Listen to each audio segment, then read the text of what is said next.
Hi listeners, this is David from Making Flooring Easy with another read. This follows the last piece on hardwood flooring species where I referred to a couple of them changing color over time. And this is an article that is about that feature of hardwood flooring. So it's pretty basic. Must hardwood floors change color? Yes, but don't worry too much about this universal phenomenon because it's just something hardwood does. That means the lovely floor you saw that first gave you the idea of how beautiful a real hardwood can be, it did this. They all do this. It's just part of the process. What brought this up is another good customer question, this one posed to our Haley, who helped in the comment section of our engineered hand scrape post. Shannon writes, Haley, I understand about the hardness rating, Janka, but what are the best woods and wood finishes to minimize fading in the hardwoods? Is there a rating system for this aspect? Thanks, Shannon. And then I have a before-after picture of hardwoods that changed colors. Thanks for asking, Shannon. That's a great question, which led to a great discussion for Haley and me. Being a product of nature, most wood used to make flooring planks will change color to some degree over time. When it happens in a way that leaves a rug print, we call it fading because we don't like it. When it happens to the entire floor, it's just called aging or a patina because we do like it, but it is the same process. Expecting natural changes. While a lot of urethane floor finishes will become more amber over time, this is different. The change is due to a mix of photochemical processes, the kinds which also gave us photography and suntanning, and oxidative changes, the same type found in our own bodies by the eating of red kidney beans and blueberries. The culprits are air and ultraviolet light. The rate of change differs mainly from species to species, and then based on the temperature and intensity of the light in the room. Even trace chemicals in a specific forest can have an impact.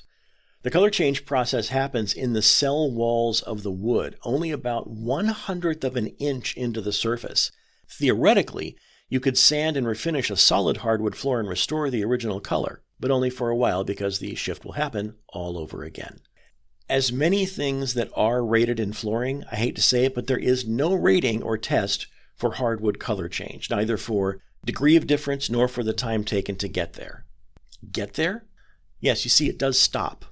While the timing can vary, usually the greatest changes happen within the first 2 to 3 months. A little more happens by the 6th, and by the end of a year, it is pretty much settled into the color it's going to stick with. To plan for or around this inevitability, we're left with only anecdotal human experience to guide us. Fortunately, we have a few hundred years of it. Species to look for. Some species change dramatically and some subtly. Some get lighter and others darken. The change may happen at different rates. For instance, Brazilian cherry, American cherry, and both true and pecan hickories shift pretty quickly, while American oak takes more time than those. Generally, exotic species, which means those imported into the country, start out already being darker than most domestic woods, then get even darker over time. Most exotic wood floors are purchased with this in mind. It is both expected and desired. Brazilian cherry is supposed to turn a deep red color. Other cherry woods, even American cherry, become a rich red over time as well. Species to consider when you want to plan on a change to a final color include the above: oak, pine, merbau, purple heart, and Brazilian koa.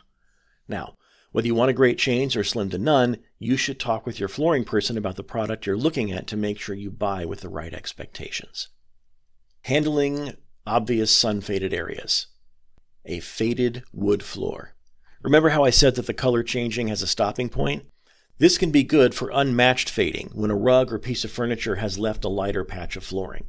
Covered areas will change much more slowly than the exposed parts of the floor, but you don't have to have a permanent ghost rug in your family room.